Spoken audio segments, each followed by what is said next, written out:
ACL এর বাঙ্কুরা এরিয়ার Bishweshwari colliery ইউনিটের সার্বজনীন দুর্গাপূজা কমিটিকে রাজ্য সরকার দ্বারা ঘোষিত দুর্গাপূজা উপলক্ষে 85,000 টাকা অনুদানের চেক তুলে দেওয়া হলো।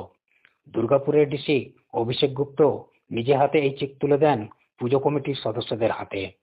এছাড়াও এই অনুষ্ঠানে উপস্থিত ছিলেন এসিপি অন্ডাল পিন্টু সাহা, সিআই পিন্টু মুখার্জি, অন্ডাল থানা ইনচার্জ তন্ময় রায়, উকড়াফাড়ির ইনচার্জ মইনুল হক, এএসআই নাজিবুল ইসলাম, পুজো কমিটির সচিব অমলেন্দু পাঠক, সুব্রত চ্যাটার্জি সহ কমিটির সদস্যরা।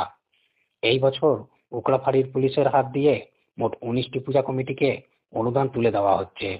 এই বিষয়ে বিশ্বেশ্বরী পূজা কমিটির সদস্য তাপস পোড়েল বলেন, রাজ্য সরকারের পক্ষ থেকে এই 85,000 টাকা পুজোর জন্য অনুদান দেওয়াকে আমরা সাধুবাদ জানাই।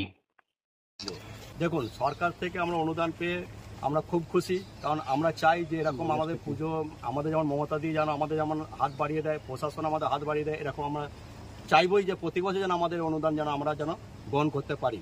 দিদি, আমাদের পুজোর বাজেট কত? আমাদের পুজো 7 থেকে 8 লাখ টাকার মতন বাজেট আছে বছর 50 বছরের জন্য। আচ্ছা আচ্ছা। আমাদের ওয়ার্কারদের দিই, আমাদের কালেকশন করি। এটা গোল্ডেন জুবলি বিশেষ কি হচ্ছে আপনাদের এখানে? আমাদের গোল্ডেন জুবলি বিশেষ বলতে আমাদের 2 দিন অনুষ্ঠান হবে। একদিন হচ্ছে আমাদের দশমীর দিন আমাদের এই মেয়েরা কলিয়ারির যেসব মেয়েরা আমাদের সাংস্কৃতিক অনুষ্ঠান করবে, এনারা এখানে আমাদের ক্লাবের সামনে আমাদের মঞ্চ বেঁধে আমাদের একটা সাংস্কৃতিক অনুষ্ঠান হবে, সেখানে নাচ গান সব কিছু হবে। আমাদের কমিটির নাম? আমাদের নাম হচ্ছে বিশ্বেশ্বরী সর্বজনীন কমিটি।